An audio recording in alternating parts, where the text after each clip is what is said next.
आपका? और ये जो आप किए हुए हैं ईश्वर ही करा सकता है, कोई सामान्य आदमी तो नहीं। बिल्कुल। तो मोक्ष का मायने क्या है महाराज? मोक्ष का मायने होता है जन्म मरण मिटे। तो मैं तत्वदर्शी संत हूँ, जोड़ के डंक के कहता हूँ। महाराज अपने शरण में लीजिए। नाम दे दे, ये हुई बात है। अज्ञानी समझ के हमें भी स्वीकार करिए। कर लिया मैं।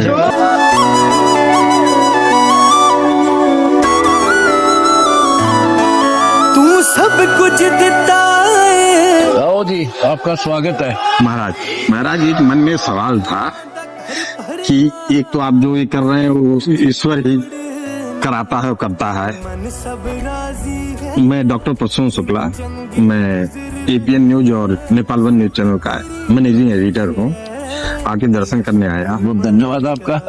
और ये जो आप किए हुए हैं ईश्वर ही करा सकता है, कोई सामान्य आदमी तो नहीं करा सकता है। ईश्वर करा रहा है। आप ईश्वर के मैं ये देख रहा था कि आप मानव सेवा में ये पूरा कार्य करवा रहे हैं, तो मोक्ष भी पाना है, मानव सेवा भी पाना है, तो दोनों में ये नहीं लग रहा है मानव सेवा करेंगे तो फिर पुनर्जन्म फिर वही? ऐसे नहीं होगा। हाँ।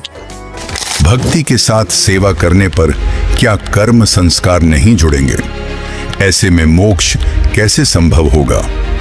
जब नेपाल वन न्यूज के एडिटर ने संत रामपाल जी महाराज से कर्म संस्कार पर प्रश्न किया तो महाराज जी ने दिया शास्त्र सम्मत, सरल और संतुष्ट करने वाला उत्तर। कहते हैं एक बिन इच्छा जो देत है सो दान का आवे। जैसे हम परिवार के लिए भक्ति करते हैं तो हमने भक्ति करनी है, मोक्ष प्राप्त करना है। अब इसका एक तरीका होता है, गुरु बिन माला फेरते, गुरु बिन देते दान, गुरु बिन दोनों निष्फल। फिर पूछो वेद पुराण।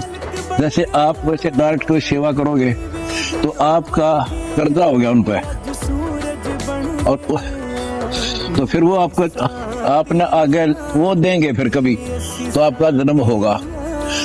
अब आप गुरु शरण में आ गए, सतगुरु परमात्मा से मिला हुआ होता है, उससे जब उसके द्वारा जो दान किया जाता है, अब जैसे मेरे को दान कर दिया, वो मेरे पास आ गया सारा, और मैं फिर कहाँ लगाऊंगा? धर्म में लगाऊंगा। वो धर्म से उनको पुण्य मिलेगा, और मेरा भगवान से कनेक्शन है। तो एक पावर है हमारे पास कि वो संस्कारों को काटने की ताकत है समर्थ के पास। मासा घटाए ना तिल बदे, विद ना रखे जो लेख, और सच्चा सतगुर मिटा के ऊपर मार दे। एक वाणी है सूक्ष्म वेद। अब जैसे आपने दान किया, हमने आपको उतना दिया, वापस भगवान उतना देगा, आपको जरूरत है। बाकी आपके उस दान को आपकी भक्ति के उस अकाउंट में लिखेगा। अच्छा, फिर हमारे पास पावर है, उस संस्कार को काट देंगे।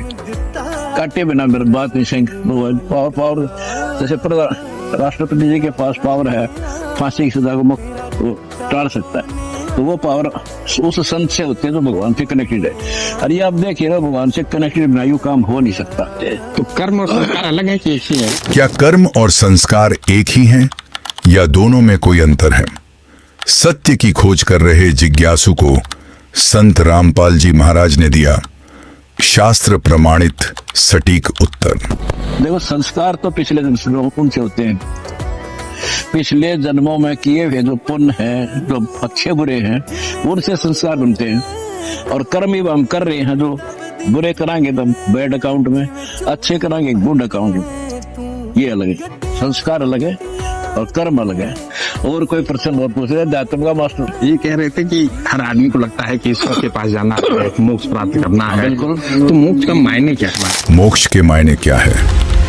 पूरी पृथ्वी पर मोक्ष मार्ग का सत्य ज्ञान देने वाले एकमात्र अधिकारी गुरु संत रामपाल जी महाराज से जब यह प्रश्न पूछा गया तो महाराज जी ने दिया बेबाक उत्तर। मोक्ष का मायने होता जन्म मरण मिटे। गीता गाय 15 श्लोक 4 में कहा है कि जब मैं तत्वदर्शी संत हूँ, जोड़ के डंक के कहता हूँ, सब शास्त्रों का मुझे ज्ञान है।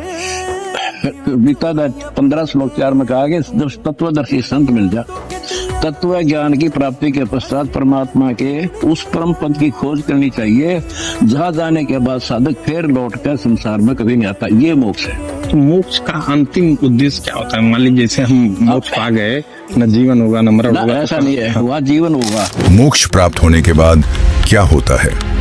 क्या मोक्ष अंत है या अनंत जीवन का आरंभ? सदियों से मन में उठने वाले इस गहन आध्यात्मिक रहस्य से पवित्र गीता जी के प्रमाणों सहित पर्दा उठाया तत्वदर्शी संत रामपाल जी महाराज ने। वो अपने शरणागत जिज्ञासु को संतुष्ट किया। वहाँ जीवन होगा। वहाँ जीवन होगा, वहाँ कभी मरण नहीं होगा, वहाँ कोई कोड नहीं, कोई